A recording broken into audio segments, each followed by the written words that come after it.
주님의 말씀입니다. 경청하십시오.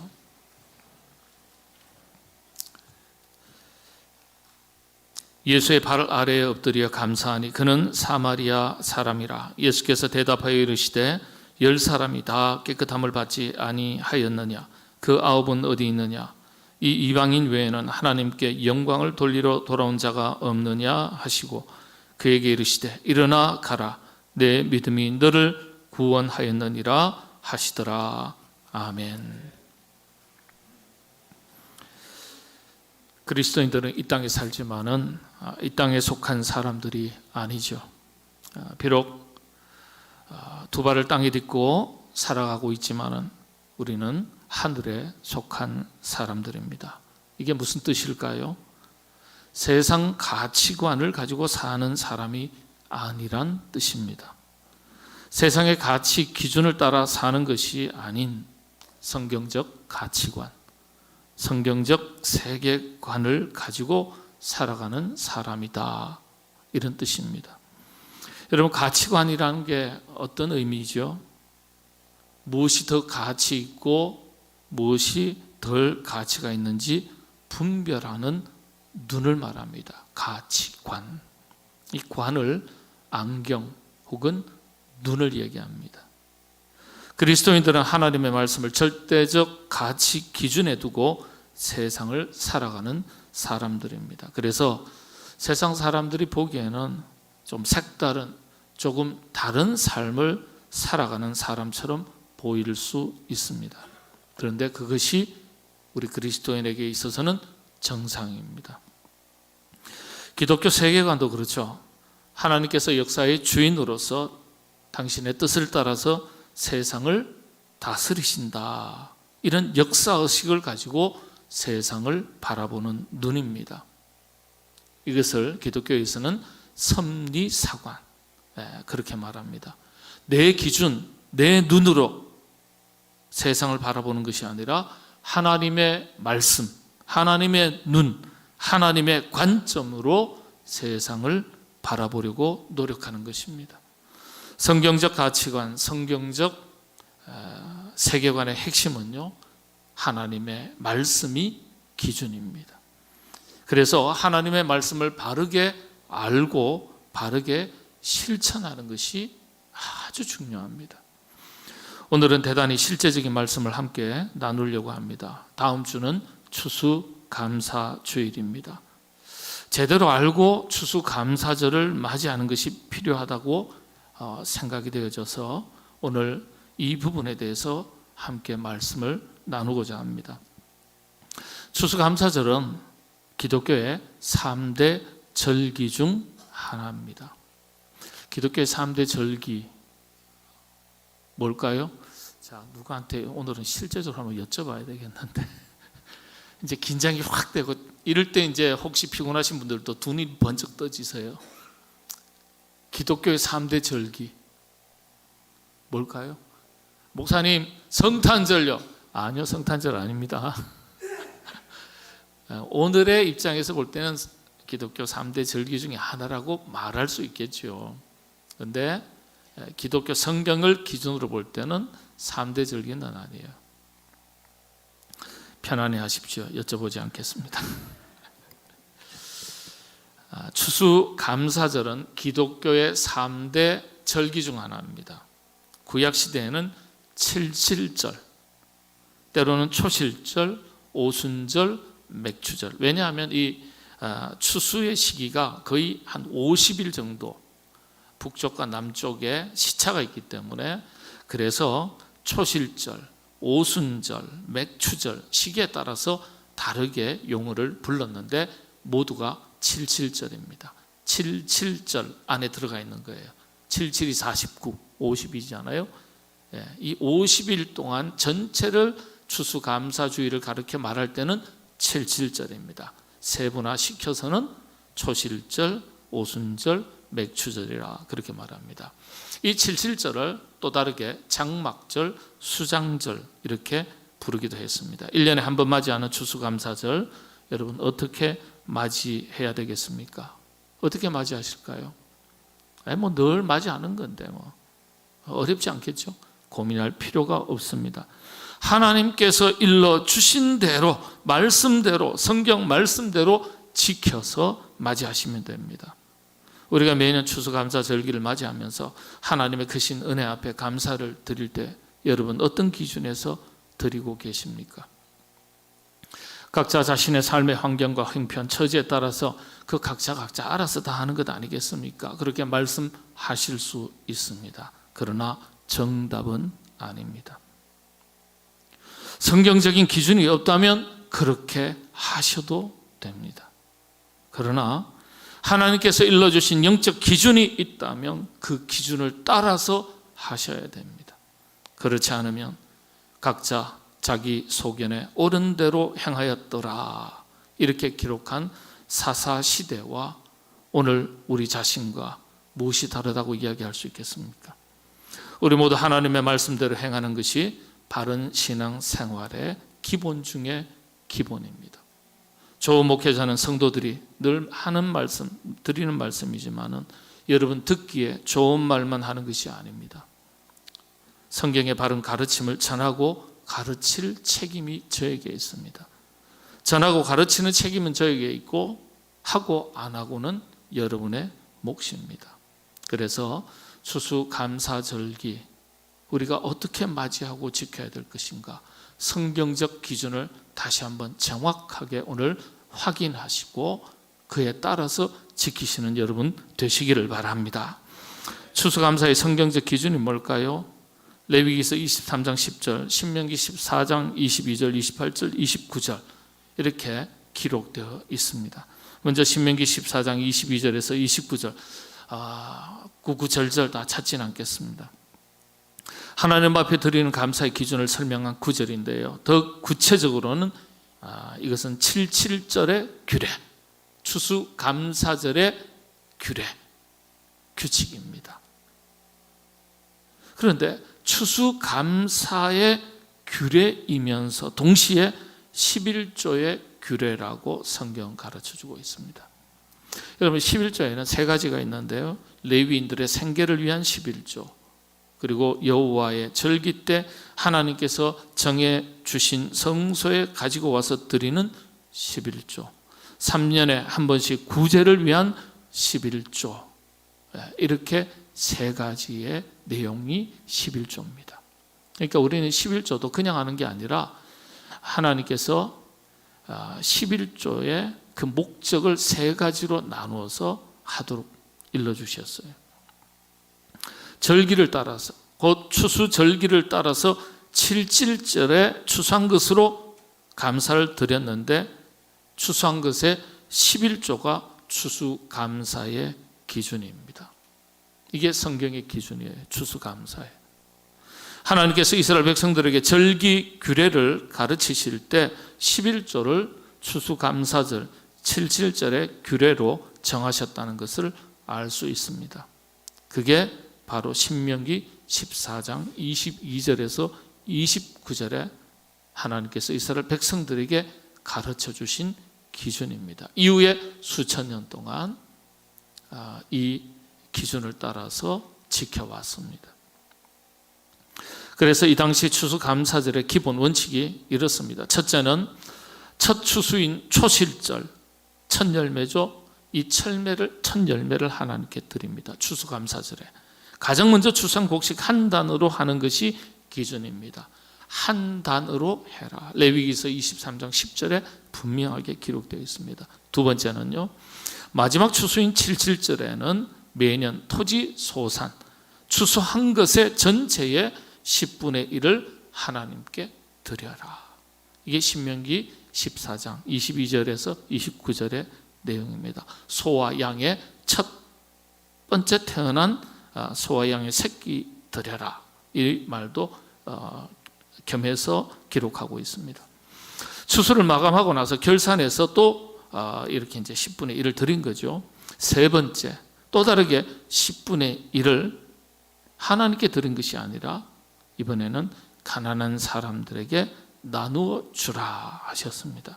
역시 신명기 4장 28절 29절에 추수한 것에 11조를 하나님께 드리고 추수한 것에 11조를 가난한 이웃들을 위해서 나누고 베풀어라. 요즘식으로 말하면 하나님께 10분의 1, 이웃에게 10분의 1 이렇게 드리도록 정하신 것이 추수감사절의 규례입니다. 하나님께 대한 것은 성전, 성소에서 드리는 것을 말하고 이웃에게 나누는 것은 생활 속에서 나누고 베풀고 선한 일에 사용하는 것이라 하겠습니다. 이것이 추수감사절에 대한 성경적 기준입니다. 11조로 하라고 가르쳐 주신 거예요. 자, 그렇다면 오늘 우리의 모습은 어떻습니까? 각자 한번 생각해 보시죠. 여러분 자신의 생각과 기준이 아니라 성경 말씀이 기준이 돼야 돼요. 성경 말씀이. 그리스도인들은 하나님의 말씀에 가치 기준을 두고 지켜 행하는 사람들이에요. 이게 성경적 가치관입니다. 이런 이야기를 하면 어떤 성도들은 아이고 목사님 헌금 많이 하라는 이야기구만 이런 이야기로 듣습니다. 그럴 수 있습니다. 믿음에도 높낮이가 있기 때문에. 어떤 분은 그러나 하나님의 일러주신 말씀으로 원칙으로 받습니다. 각자 믿음의 분량대로 이해하고 받아들입니다. 그런데 한 가지 분명한 것은요, 우리 그리스도인들은 우리의 직분, 우리의 어떤 타이틀이 우리의 믿음을 대변하지는 않습니다. 말씀을 지켜 행하는 것이 우리의 믿음이에요. 무엇보다도 추수감사절의 가장 핵심 중에 핵심은 하나님 은혜에 대한 감사를 잊지 않도록 이스라엘 백성들에게 가르쳐 주시기 위해서 만드신 절기라는 점이에요. 좀 부담되시죠? 이런 설교하면. 여러분 제가 오늘은 뭐 설교 길게 하지는 않을 텐데요. 근데 하나님께서 11조의 규례를 이야기하시면서 말라기에 심한 말을 하셨어요. 내 것은 내가 반드시 찾는다 그랬어요. 내 것은 내가 반드시 찾는다. 그러니까 여러분들 하나님 앞에서 온전한 11조 하셔야 돼요. 온전하게 하셔야 돼요. 이거 아끼면은 세상 사람들이 이해하지 못할지 모르겠어요. 또 개인차가 있으니까. 하나님께서 내 것은 내가 반드시 찾는다. 다양한 방식으로 찾아가실 수 있어요. 두렵고 떨리는 말씀으로 받으셔야 돼요. 이게 돈 얘기 아니에요. 헌금 얘기 아니에요. 성경에 있는 것을 불편하다고 전하지 않으면 직무유기예요. 바르게 가르치고 지키고 하시고 안 하시고는 여러분의 몫이에요. 이게 성경의 기준입니다. 이 정신은 오늘 우리에게도 마찬가지예요.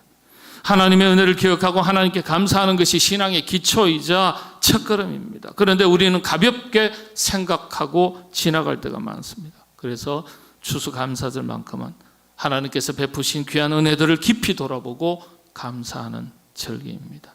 은혜도 믿음의 깊이만큼 깨닫게 되고 은혜도 믿음의 깊이만큼 받게 되는 거예요.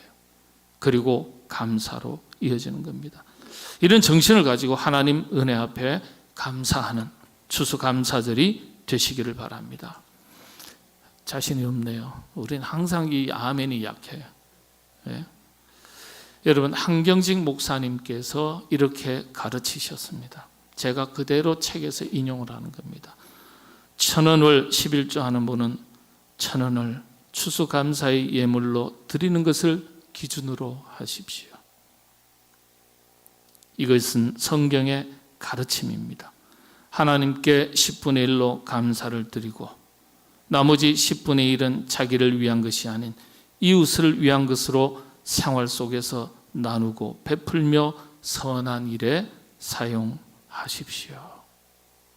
성경 말씀대로 가르쳐 주신 거예요. 이거 처음 들으셨나요? 제가 예전에 한번 가르쳤어요. 근데 마음이 딴 데 있으면 흘려보내요. 여러분 하나님의 말씀입니다. 이건 신앙생활의 기초, 기본에 해당되는 겁니다. 누구나 다 처음부터 이렇게 하실 수 있는 건 아니에요. 왜냐하면 하나님 말씀에 대해서 아직도 깊이 이해가 되지 않고 하나님의 세계에 신앙의 첫걸음을 떼는 분들도 있기 때문에 그러나 신앙생활 10년, 20년, 30년 평생을 해오던 분들이 지키지 못한다면 그건 반성하셔야 돼요. 반성하셔야 돼요. 제가 하지 않으면서 그렇게 할까요? 아니요, 저는 그렇게 해본 적 없습니다. 저는 그렇게 해본 적 없어요. 예? 제가 하지 않으면서 여러분들에게 목회자가 얘기한다. 누가 하겠습니까? 참 이게 안 돼요. 이 목사가 이걸 준비해서 한다는 건 참 이게 참 그러니까 여러분의 눈치 보면서 좀 목회할 생각은 없습니다. 하나님 눈치를 봐야지. 왜 제가 여러분 눈치 봅니까? 예? 제가 목회를 안 하면 어디 리어커를 끌더라도 남만큼 못 살겠습니까? 저는 그런 배짱이 있어요. 그런 배짱 가지고 삽니다. 그렇게 목회합니다. 손해본다면 손해보겠다. 그게 믿음 아니겠어요? 내가 손해볼 때, 믿음의 원칙을 지켜서 손해볼 때 그 손해를 하나님은 다른 것으로 채우신다. 저는 그런 배짱 가지고 그걸 우리는 믿음이라고 말합니다. 세상 사람들은 배짱처럼 보여요. 오늘 성경 이야기가 이걸 잘 보여줍니다. 감사가 얼마나 어려운지. 이야기의 대강이 이렇습니다. 10명의 나병 환자가, 앞으로는 한센병 이렇게 불러야 됩니다. 옛날 개혁 성경에는 문둥이라고 되어 있습니다. 주님께 나왔습니다. 주님께서 이들을 긍휼히 여기시고 고쳐주셔서 나았습니다. 당시 나병 환자는 이 사람 취급을 못 받았어요. 가정에서도 버림받고 사람들이 사는 사회 공동체에서도 거주할 수가 없었습니다. 동구박 광야로 내몰리고 동굴 생활하고 거지처럼 살아갔습니다. 짐승처럼 살았습니다. 사람들에게 구걸하기 위해서 가까이 다가가지도 못합니다. 일정한 거리, 고대 여러 가지 자료를 보니까 10걸음이라고 되어 있어요. 사람 걸음으로 10걸음까지 가까이 오면 돌로 쳐서 죽이도록 되어 있습니다. 사람 취급을 못 받았어요. 하늘의 저주를 받아서 얻은 병이라고 여겨졌습니다. 자, 그런 병을 주님께서 고쳐주셨는데 이만저만한 감사한 일이 아니에요. 새로운 생명을 얻었고 새로운 인생이 시작된 거예요. 자, 그런데 그 10명 중에 단 한 사람만 주님을 찾아와서 감사를 드렸습니다. 나머지 9명은 어디 갔을까? 성경 주석에도 없어요. 보조자료도 없어요. 이 이야기를 제가 몇 번이나 생각하면서 도대체 9명은 어디 갔을까? 엄청난 혜택을, 엄청난 은혜를 입었는데 어디 갔을까? 감사로 주님 앞에 나오지 못할 그만한 삶에 어떤 또 다른 문제가 생겼을까? 이유가 있었을까? 장애물이 있었을까? 어떤 이유가 있었을까? 9명이라면 9명의 각각 서로 다른 이유가 있었을까? 잘 모르겠어요. 그런데 이 이야기의 핵심이 뭡니까? 감사가 그만큼 어렵다는 얘기예요. 감사가. 화장실 들어갈 때 마음과 나올 때 마음이 다르다는 이야기, 바로 이를 두고 하는 이야기 아니겠습니까? 누구나 상식 밖이라고 얘기할 거예요. 다른 것도 아니고 엄청난 사건입니다. 나병이 나왔어요. 그런데 이게 우리 자신의 이야기일 수 있습니다.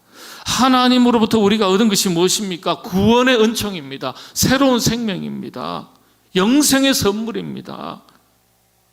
이뿐만이 아니죠.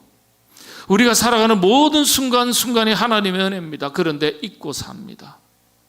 무감각하게 삽니다. 그래서 이 이야기가 우리에게 교훈이 되죠. 나머지 9명은 은혜를 입었지만 은혜를 모르는 사람들입니다. 감사를 모르는 사람들이에요. 은혜가 은혜인 줄 모르니까 감사로 이어지지 않는 거예요. 이게 우리의 실존인 것을 성경이 가르쳐 주는 겁니다. 감사를 모르는 것은 가치를 모르기 때문에 그런 거예요. 가치를 알면 감사를 하게 되어 있습니다. 9명은 무슨 이유로 찾아오지 않았을까? 감사하지 않았을까? 다 나름대로 이유가 있었을 겁니다. 그러나 그 어떠한 만 가지의 이유가 있었다고 할지라도 감사해야 될 이 한 가지의 조건보다 앞서지는 못합니다.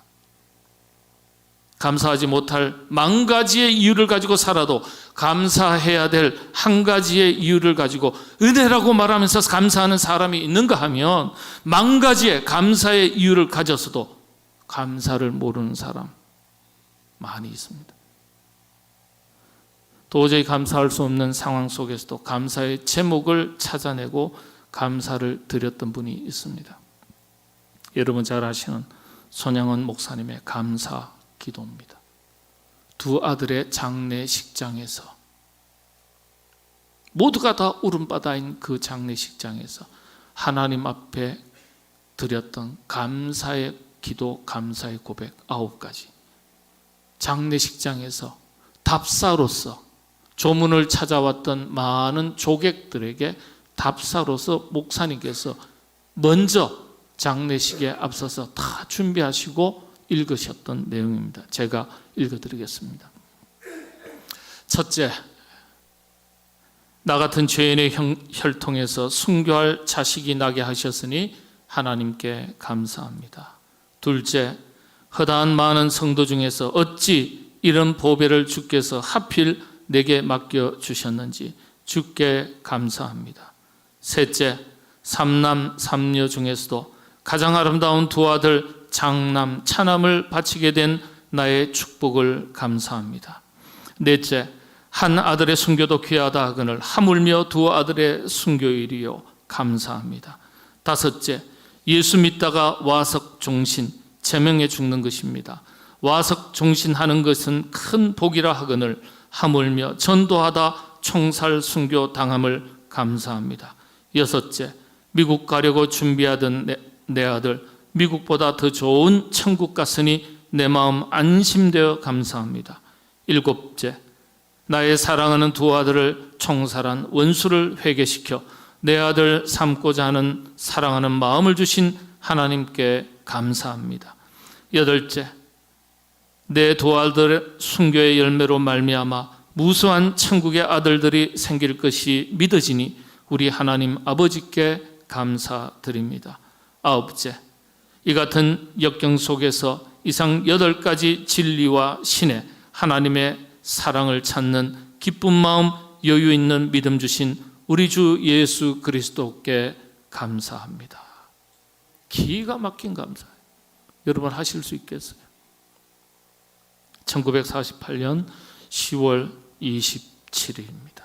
다음 주에 아침 고국 남쪽 여수에 자리 잡은 예양원 교회에서 총살당한 두 아들 장례 예배는 장례 예배 시에 아버지 손양원 목사님의 감사의 답사입니다. 이 감사 고백으로 눈물바다를 이루었습니다. 아들을 죽인 청년을 양아들로 삼았습니다. 놀라지 마십시오. 이 양아들이 훗날 목사님이 됩니다. 그리고 이분의 아들 역시 목사님이 됩니다. 양아들 목사님은 어찌 낯을 들고 목회하겠느냐며 평생 숨어 다니시면서 목회를 하셨습니다. 그 손자 역시 목사님이 되셨는데 지금 전라도에서 조용하게 목회하는 중이십니다. 한번 만날 기회가 있었는데 만나지는 못했습니다. 여러분, 감사는 또 다른 감사의 제목을 낳습니다. 일본의 유명한 성사학자 우찌무라 간조는 이런 글을 남겼습니다. 만일 하나님이 인간을 저주하신다면 그것은 질병이나 실패나 배신이나 죽음으로 저주하는 것이 아니라 감사함을 잃어버리는 메마른 심령으로 저주하게 될 것이다. 성경은 말합니다. 말세가 되면 타락한 성도들의 가장 뚜렷한 특징이 무엇이라고 얘기합니까? 디모데후서 3장 2절에 말세 때가 되면 사람들은 무정하며 감사하지 아니하며 그랬습니다. 감사하지 아니하는 시대가 올 것이라 그랬습니다. 그때가 되면 세상이 마지막 날이 될 것이라고 가르쳐주고 있습니다. 위대한 성자 어거스틴은 감사를 잃어버리는 것은 곧 하나님의 은혜를 잃어버리는 것이다 했습니다. 위대한 신앙의 선배들은 고난의 역사 속에서도 감사를 잃어버리지 않았습니다. 이것이 기독교가 가지는 힘입니다. 저와 여러분, 우리 모두 이런 영적 깊이가 있는 감사함을 하나님 앞에 드리시게 되기를 바랍니다. 그런 삶을 살아가시게 되기를 바랍니다. 기도하겠습니다. 하나님, 감사하지 못할 만 가지의 이유가 있어도 감사할 수 있는 가장 큰 제목 단 한 가지, 구원의 은총만 붙들고서라도 평생 감사하며 살아나가는 저희 모두가 되게 하여 주시옵소서. 그런 믿음을 가지고 감사하며 살아갈 수 있도록 일러주신 추수감사절의 규례를 지켜 행하며 살아갈 수 있는 믿음을 저희들에게 더하여 주시옵소서. 예수님의 이름으로 기도하옵나이다. 아멘.